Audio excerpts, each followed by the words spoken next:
Welcome to Ben Franklin's World, a podcast about early American history with Liz Covart. The study of history is key to understanding who we are and how we can affect a better future. Ben Franklin's World will introduce you to historical people and events that have impacted and shaped our present-day world. And now, here's your host, Liz Covart.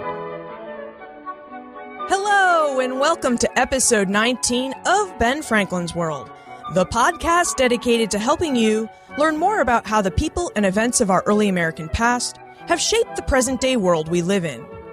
Each week, we sit down with an historian to discuss their unique insights into our early American past so we can learn more about who we are and how we can affect a better future.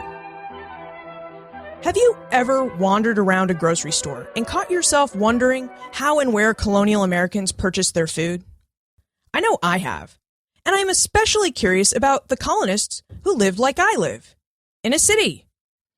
Colonists who lived in cities like Boston, Philadelphia, and Charleston would not have had enough land for more than a small garden, which, as you know, would not have produced all the food that a family needed to survive. Plus, there is the issue of where they put their pigs, cows, chickens, and other livestock. I mean, early on, city dwellers had enough land to keep livestock, but as time went on and urban populations grew, there would have been less space for urban dwellers to keep and graze livestock. So how and where did early American city dwellers get their food? Today, we will discuss this pressing issue with Kenneth Turino, the manager of community relations and exhibitions for Historic New England. Ken will take us on an exploration of the colonial Boston marketplace. He will reveal the origins of the Boston marketplace from the colonial period to the present, how everyday men and women bought and sold food during the 17th, 18th, and early 19th centuries, and why Peter Faneuil offered to build Faneuil Hall in 1742. It was going to be a new market house which he proposed to build in the center of the Boston Market District, and the Bostonians nearly turned this generous offer down. But before we get to our conversation with Ken, I wanted to note that I have placed maps of Boston and pictures of Quincy Market on the show notes page for this episode. These images will help guide you so you can place streets and buildings with their geographic locations.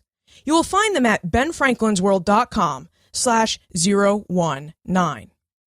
Are you ready to go shopping like a colonist?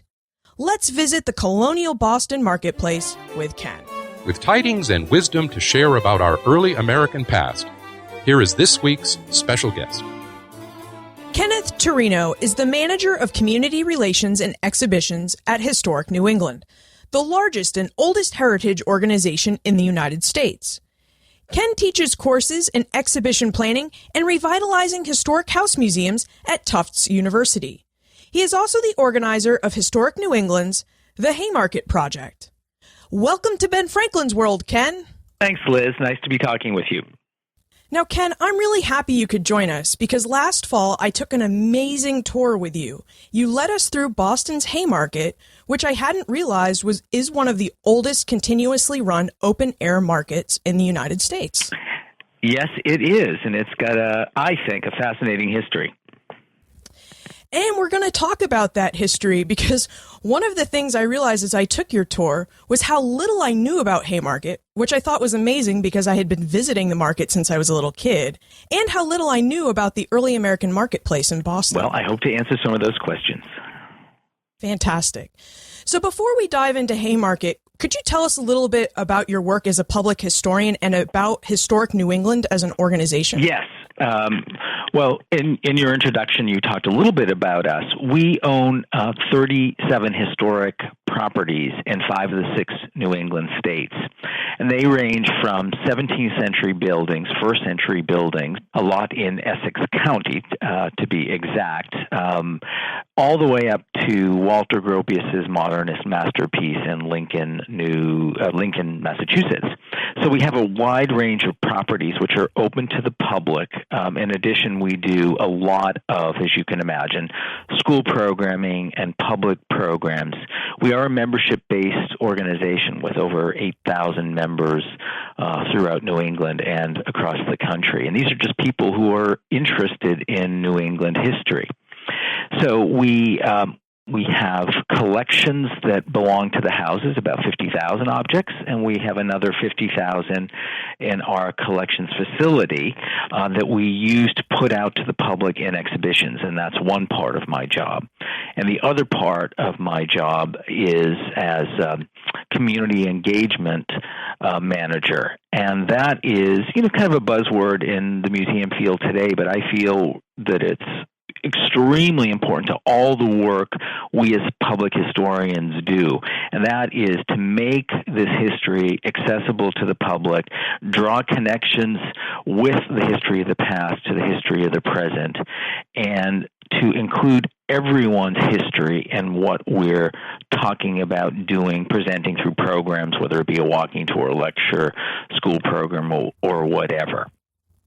And when you say talking about everyone's history, the organization has a lot of houses. Could you give us an overview of how far across New England these properties span and what type of properties are in the organization? Sure. Well, I mentioned already there's a lot of first period houses which are particularly notable for their architecture, but we're beyond the architecture. We realize that importance, but to us it's the story that these houses can tell, and again, how we can relate to people's lives today. I think that's key in our field.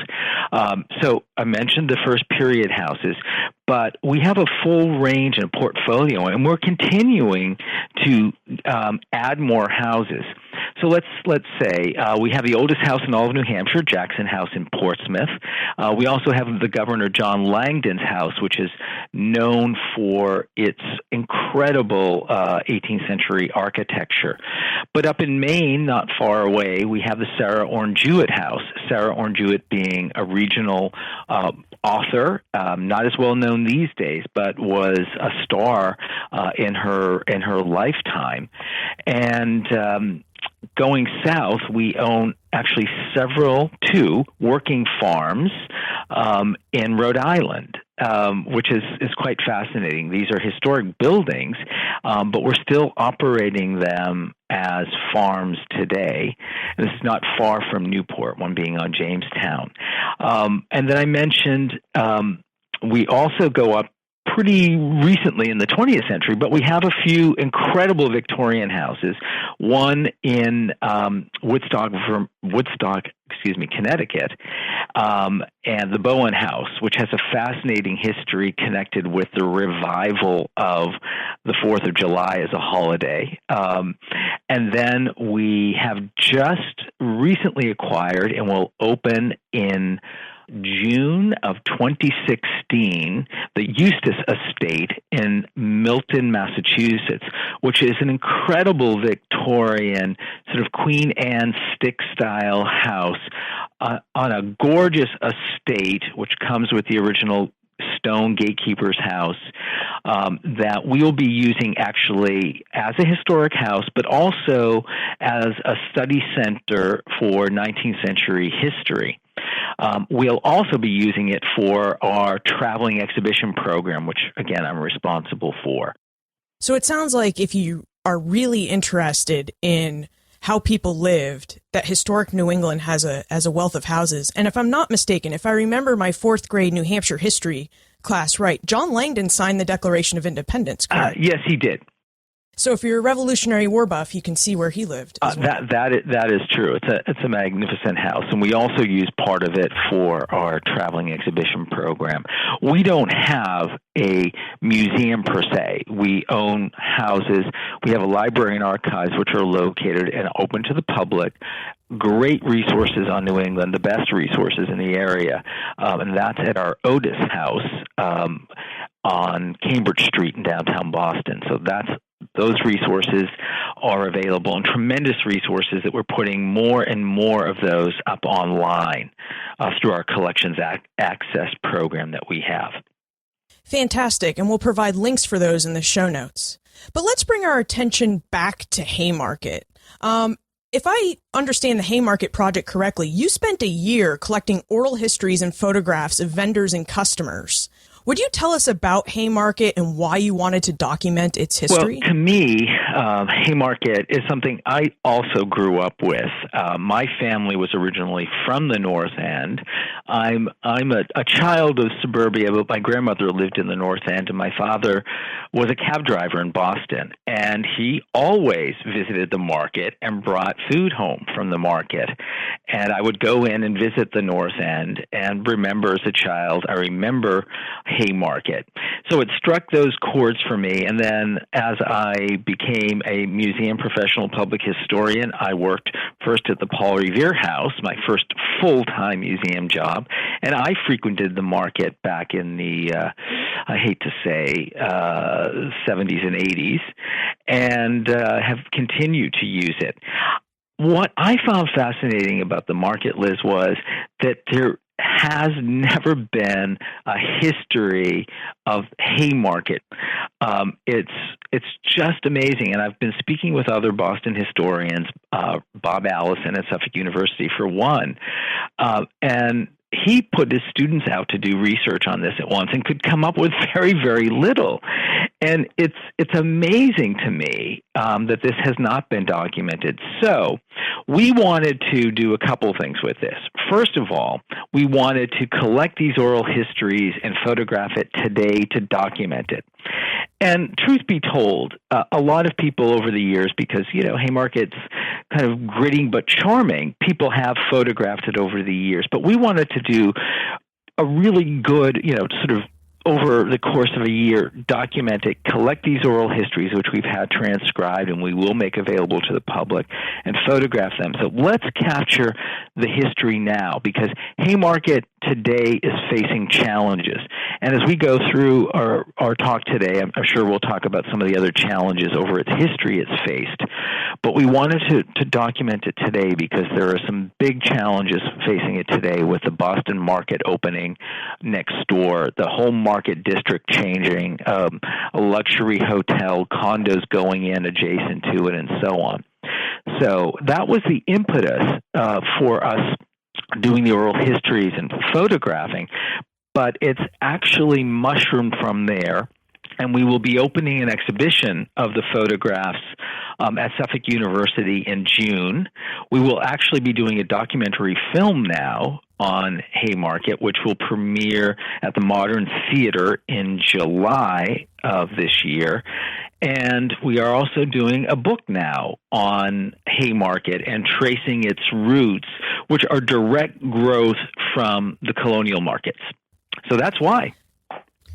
So a photo exhibition, a documentary, and a book. This sounds like a very important market. So if I recall correctly, Haymarket's about 300 years old. Could you tell us about when the market started and how and why it started? This is really interesting because the published material about Haymarket says that it's about 300 years old. Well, it wasn't the Haymarket that we think of Haymarket today. Haymarket is really an outgrowth of the colonial markets, which do date back in that very area to the 17th century. Okay? Right now, I'm finding documentation, and I'm in the thick of it for this book right now, so this is a good time to talk, and perhaps your listeners will have some sources for me.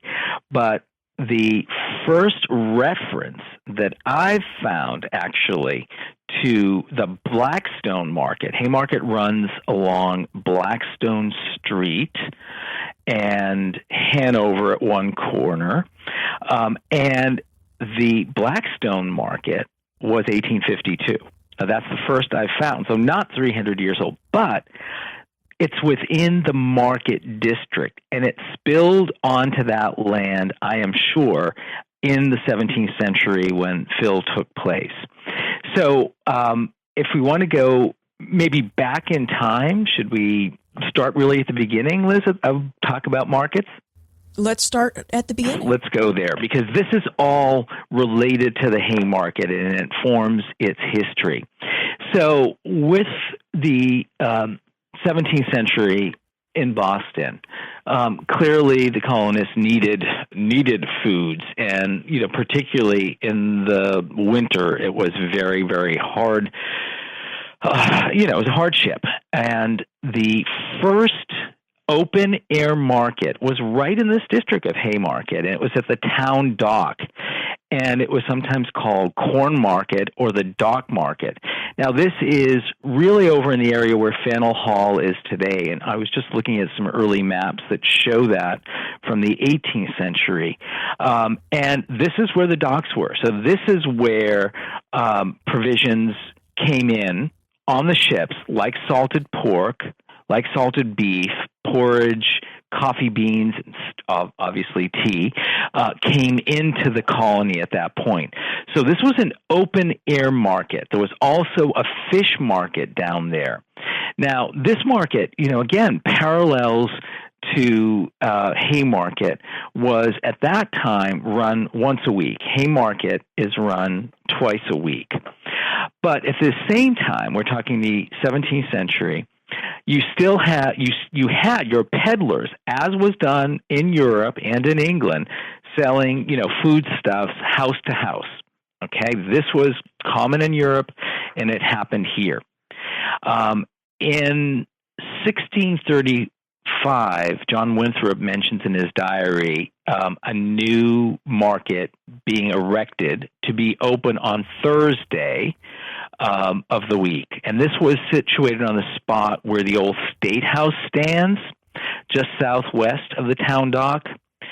And this market, had, again, people bringing in supplies, including fishermen who had cod and mackerel. Farmers came down the Charles River in their boats with vegetables. And it changed into one gradually with structures during the later 17th century.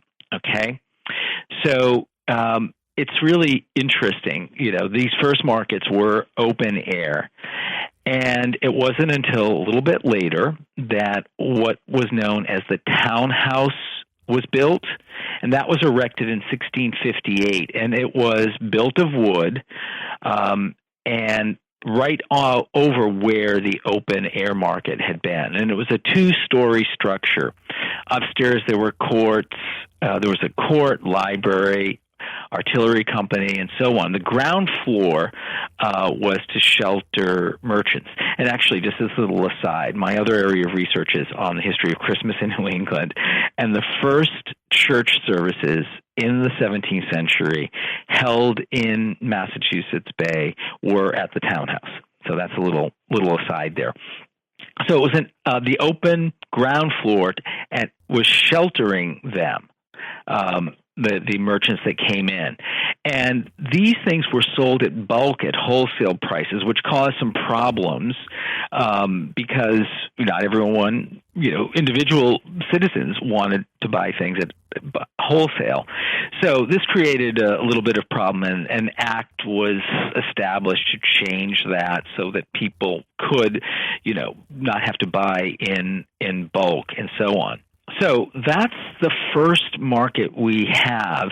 And eventually the dates were changed to 3 days of the week, Tuesday, Thursday, and Saturday. And that's in 1696.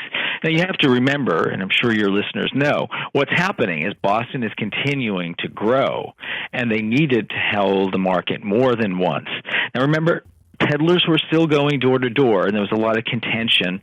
There were peddlers who did not like the idea of these established markets because they were established and they were subject to more regulation than the peddlers were. And they'd have to pay rent on a stall, right? Exactly. They have to pay rent, and the city of Boston, town of Boston, was actually regulating these spaces. Again, parallels to Haymarket, of course. It's regulated today, and that gets us up to or through the 17th century. So let's just take a recap here. So what we have in this early American marketplace are peddlers that are going around town. And then by 1635, 5 years after Boston's founded, they decide they need to erect a more established market. So they're going to have some sort of structure near where the old state house is today, hold their market days on Thursdays. And then as the 17th century goes on, that market kind of evolves into, a place where there's a townhouse, people can sell, rent a stall underneath and either buy goods for their families or in wholesale. But the peddlers never really die out. They just always float around town. That's right. I mean, they don't die out until well in the 20th century. Again, parallels with Haymarket. In my oral histories, I talked to gentlemen in their 80s, Italian gentlemen who have spent their whole life at Haymarket. And in the second half of the 20th century, they were still taking push carts into the south end, and they were describing to me people throwing down a bucket on the rope and putting their money in it and pulling up goods.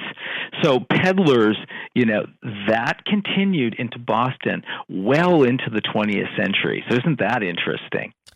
So this leads me to a listener question. Beckett wanted to know who sold goods that the vendors offered. Were the vendors men or were they women? Yeah, that's actually a really good question. And I have to say, I don't know for certain. There is very, very little documentation on it. What I have found so far is that it seems to be the men who are selling. And that's really all I can answer at this moment, but I will keep you posted if I find anything to the difference. Are women buying in the colonial period? I know in the 19th century, women are in charge of the household and they take over most of the household buying, but are they purchasing from the male vendors? Yes, I think that was that from my knowledge is within the woman's sphere for the 17th and 18th century. Absolutely. That's a tradition that carries through into the 19th century. Interesting. Mm-hmm.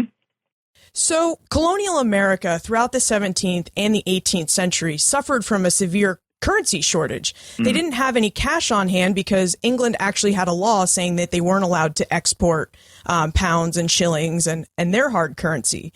So how did the market operate when no one had any cash on hand? Well, another good question, Liz. Again, this is based on my research. There was bartering that did go on, but there was also cash taken. So both were happening at the same time. I guess it depended on your means and what you were able to do. But just think about this. I mean, you've got basically a vendor outside with their goods, whether it be fish or corn or coffee, something imported, salted, and you have your stand set up. And in terms of people bartering, they're going to have to physically bring things to the market or to a peddler who is then going to have to carry that around with him for the day as he's moving around the city, or at your stand, you have to transport whatever you're bartering for. So yes, I have found that there definitely was bartering going on during this period, but also that there was cash paid. And from what I'm inferring, the vendors preferred the cash if they could get it. Everybody prefers cash, right? Even today, in most cases. All right, so why don't you take us through the 18th century? Tell us how Haymarket or the Boston market developed up to the American Revolution. Yeah, and I tend to refer to this whole area that I've been talking about with Dock Square and the townhouse and Haymarket as it's referred to today as the Market District, which in my research, again, I'm finding that this is a term that it was in the 18th and 19th century referred to as the Market District. So, by 1710, Boston's population had grown, to 12,000, making it the largest town in British North America, and it was considered the chief commercial port. So there was a good supply of goods coming in. What happens in the 18th century is that the townhouse was destroyed by a fire in 1711. And again, the hawkers, the vendors, kept up their business and expanded their business by going around the city selling everything, meat, eggs, and other goods from their carts and wagons. And that continued for a while. In 1734, there was a vote in the town to establish 3 public markets. And there's a history running through this from the 17th century that there were many people opposed to these public markets because of the regulation. It was fascinating to me because it just seems that they would be more convenient for people. You could count on them, but there was a lot of opposition. So 3 markets were established. One in North Square, the North Market, and the Center Market was at Dock Square, close to where Faneuil Hall is presently located, and where that earlier market of Dock Square or Corn Market I mentioned from the 17th century. And then also South Market, which was on Boylston Street, and that was near the then Liberty Tree, and currently the intersection of Boylston and Washington, and that was kind of out of the way. Within 3 years of this, 2 of the markets were dismissed, and their buildings were abandoned. This was because there was a lot of dissent to these markets. And then there's a famous incident in 1734 of the Center Market, being destroyed by a furious mob disguised as clergymen. And this was in defiance of 2 ministers who were proponents of the public market system. So they actually ransacked and destroyed the Central Market in 1737. So between that period and 1740, actually a little bit later, there are no central markets in Boston. What's happening again? Push carts and vendors are coming through the city and selling their wares, and it's Peter Faneuil who goes to the city, the town, and he offers to pay for the creation of a market house, provided it be regulated. And if I recall correctly, that was controversial because he only won by 6 or 7 votes? Absolutely right. Again, it was controversial because many people were opposed to this market system. Why do you think they were opposed to the market system? Why do you think they preferred the peddlers who went door to door versus, someplace that was regulated? Yeah, that's interesting because they had a better opportunity to barter or bargain on a price without the interference of regulations. That's why. Get a better deal. Get a better deal. Good Yankees. Yeah. Good Yankees. And I think that is the main reason why. So please continue with your story of Peter Faneuil. Interesting enough, Peter Faneuil offers this in 1740, and it was built by the artist John Smyburn between 1740 and 1742 in the style of an English country market. So that, like the old townhouse, had an open ground floor serving as the market house and assembly room above.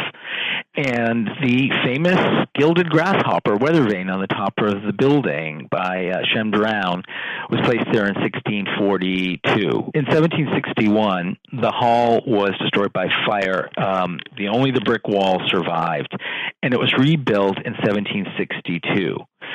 And that remained as Boston's central market until Boston continued to grow. It remained as the central market, and by the time Boston incorporated in the city in 1822, commercial demand had grown beyond the capacity of Faneuil Hall.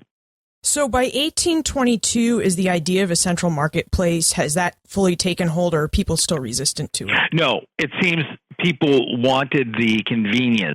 There was, as far as I can find, no opposition when they wanted to expand the market. And I should say that before 1822, before the city was incorporated, the city continued to grow. And there were other markets springing up now. The markets continue to evolve.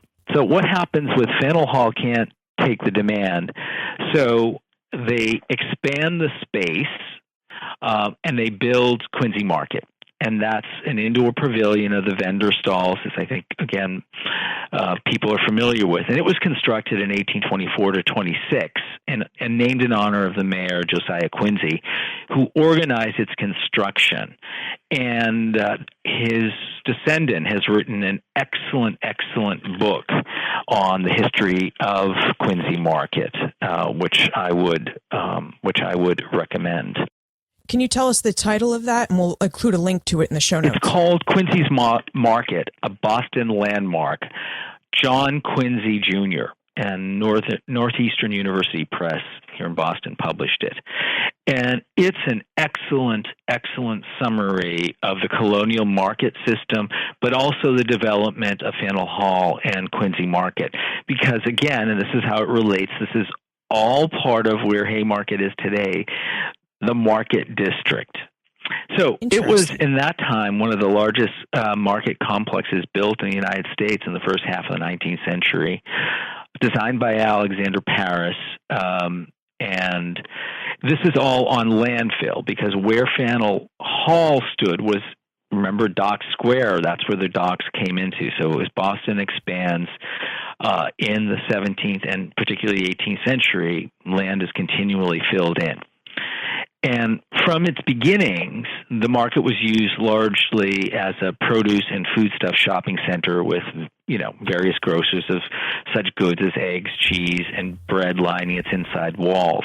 And there are wonderful pictures that show those meat vendors, too, in the market. So what kind of goods did they sell there? Because today, if you go to Quincy Market, it's, Abercrombie and Fitch and all those types of clothing chain stores. Yeah, really. and but that's an interesting part of its history, because the buildings may not have survived if that did not happen with the Rouse Corporation in the early 1970s. But after Quincy Market was built, the inside stalls, and again, just fabulous photographs. You had butchers in there. And I've got wonderful pictures. And that lasted, from its beginnings, from the time Quincy Market was built and opened in 1826.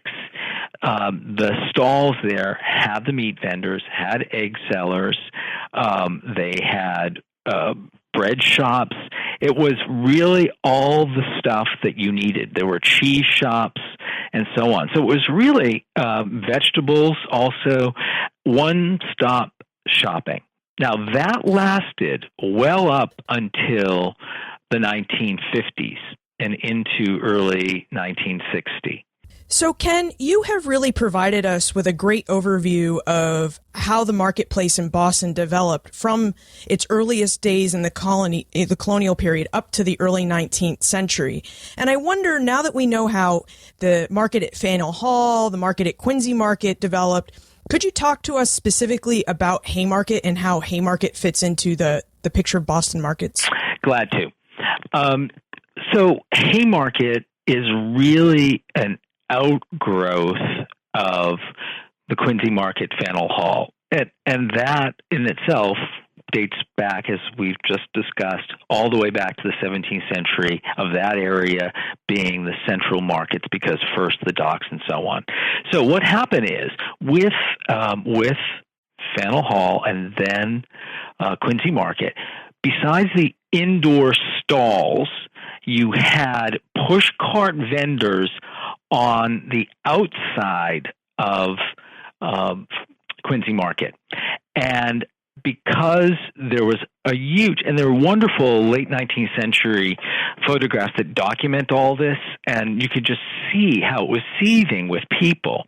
The businesses along Blackstone Street and the whole Blackstone block served, Faneuil Hall and then Quincy Market.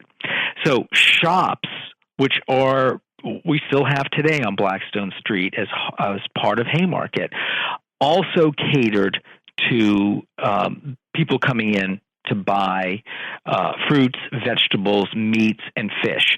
So it was kind of a spillover of the original Faneuil Hall and then Quincy Market. So the push carts Also, as I said, from 1852 is the first I can find so far, and I'm going to keep getting this back. They called it the Blackstone Market. But I believe it was there actually even before, just as spillover, these push carts moving down Blackstone Street, because it's right next to Quincy Market. So that's how Haymarket, I believe, came about. And Haymarket really marries the idea of the established market with the age-old Yankee preference for being able to haggle personally with vendors to get a good deal. Very, very much so. It has that feel, and it has that feel of some European markets that you might visit. And today, most people think of Haymarket as being, these Italian vendors. And in the 20th century, it really was mostly Italian vendors from the North End once it became Italian, and we know that that's transformed over the years to become an Italian neighborhood, and now maybe transforming away from that. But traditionally in the 20th century, Italian vendors in the North End who brought their push carts, which they sometimes rented and stored in buildings specifically for that in the North End, would pull them up on the market days, which are the 2 days, Friday and Saturday. Earlier in the week, they would assemble their produce, which is what happens today. And the vendors at Haymarket today get all of their produce from the Chelsea markets, and there are 2 markets in Chelsea, 2 central markets. And we document that in our online documentary on the Haymarket Project. And so the vendors, their week starts Monday or Tuesday. They go out and inspect produce at the markets in Chelsea. They have what they call houses. These are people that they go to. They all seem to have their own houses, the vendors. They select their food, and they will go back on Thursday with a truck, load that up, bring it to the market on Friday at dawn to set up. Markets, actually, they start setting up on Thursday afternoons. The Haymarket now is protected legally. And there have been threats, as I've mentioned, over the years. When the central artery went in the 50s, that was a real threat, and that actually took down the buildings on one half of Blackstone Street. The market used to be on both sides of Blackstone Street. So what we're seeing is actually, a fragment of the market. And then there was free parking underneath the central artery. I used to do that. When that came down, the challenge was, what's going to happen? So the big dig comes. That disrupted Haymarket for the 10 years it was going up. But it was written into the agreement for the big dig that they had to stop on Thursday afternoon in that area to allow the vendors to come in and set up and hold the market on Friday and Saturdays. So they've survived, they survived the tunnel going into East Boston. They survived the central artery going up. They survived the central artery coming down with the big dig. And now still facing challenges with the development of the parcel just on the other side of Blackstone Street, Parcel 9, which looks like it will be a luxury hotel. Currently, this is where on weekends they have their trash compactors. There's also the Boston Marketplace going in, and that is going to be more of an upscale farmer's market that's supposed to be only locally produced goods, which should not be a threat to Haymarket. Haymarket today still continues to bring in immigrants from all over the greater Boston area who know that they could get good produce at very, very reasonable prices. So it sounds like the Haymarket we can visit today goes back at least as far as 1852, but it has really strong links to that original marketplace that was established in 1635. So in 1852, they have the push carts, but if you look back through history, you have those vendors pushing carts and other through their wares through the city streets around 1635. Yeah, that was Blackstone Block, one of the earliest surviving fragments of colonial Boston. The street paths are still there. They're laid out. The businesses that were there in the 18th and then 19th century all catered to Faneuil Hall, Quincy Market. So it's really, there's a direct, absolute link. Today, this is all called the Market District. Well, you know what? In the 17th and 18th century, it was the Market District too. Ken, let's move on to the time warp. This is a fun segment of the show where we ask you a hypothetical history question about what might have happened if something had occurred differently or if someone had acted differently.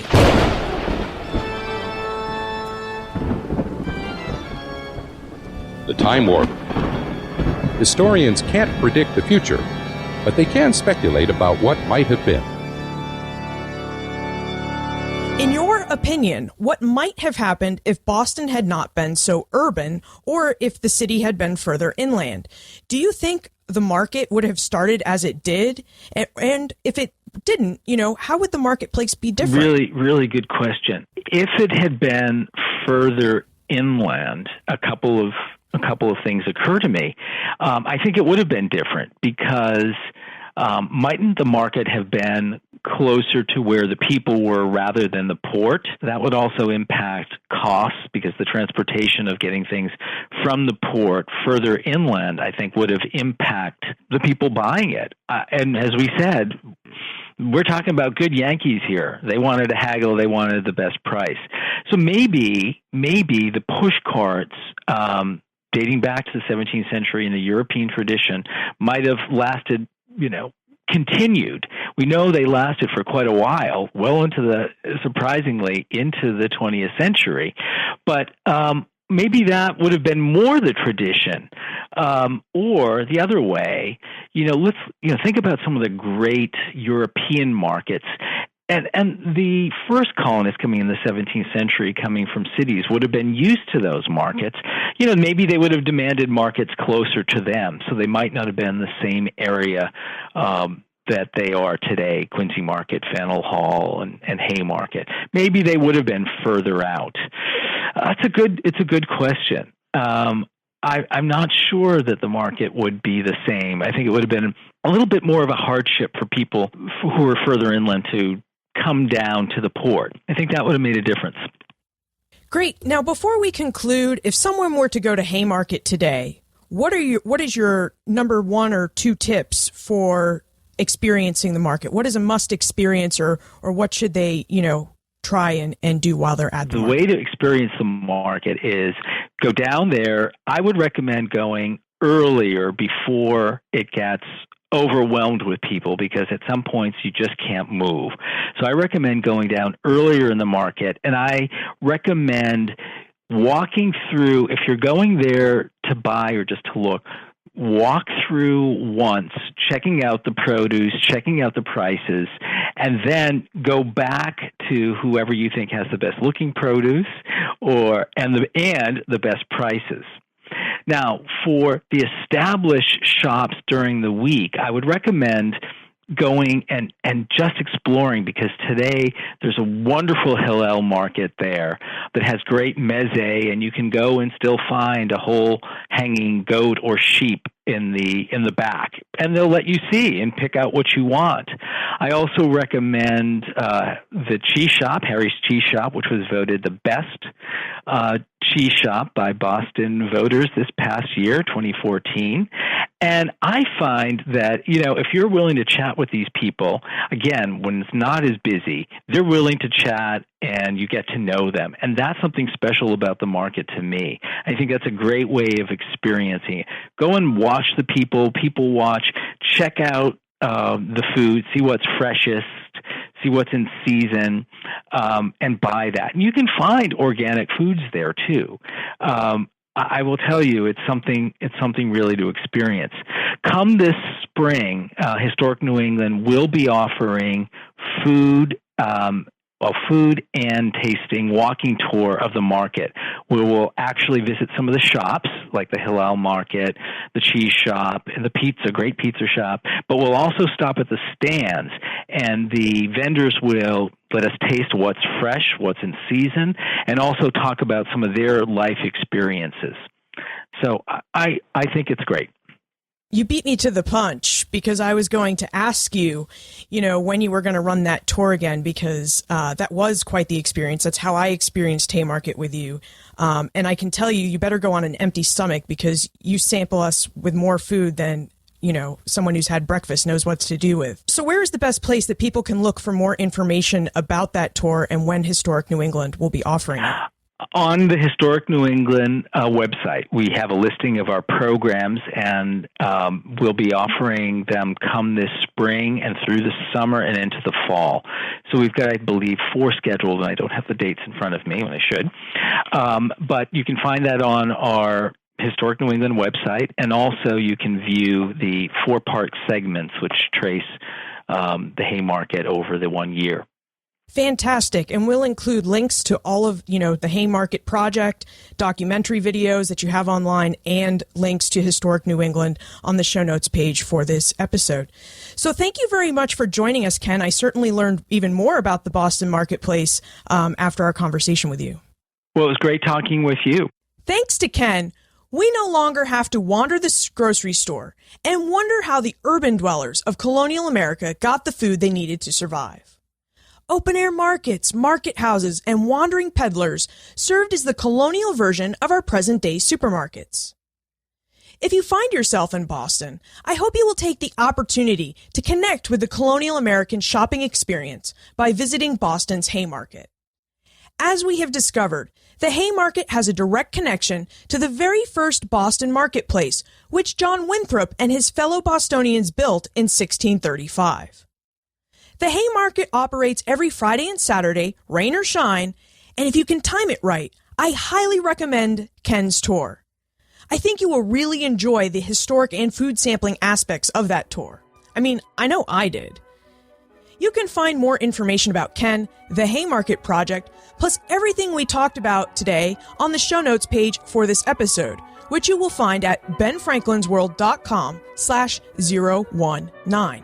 And don't forget, the show notes page also contains historic maps of Boston, which will help you geographically place the buildings, markets, and street names we discussed today. Finally, if you had the opportunity to live in colonial America, would you live in the city or in the country? Please share your answers with me by sending an email to liz@benfranklinsworld.com or tweet me @LizCovart. And remember, never leave till tomorrow that which you can do today.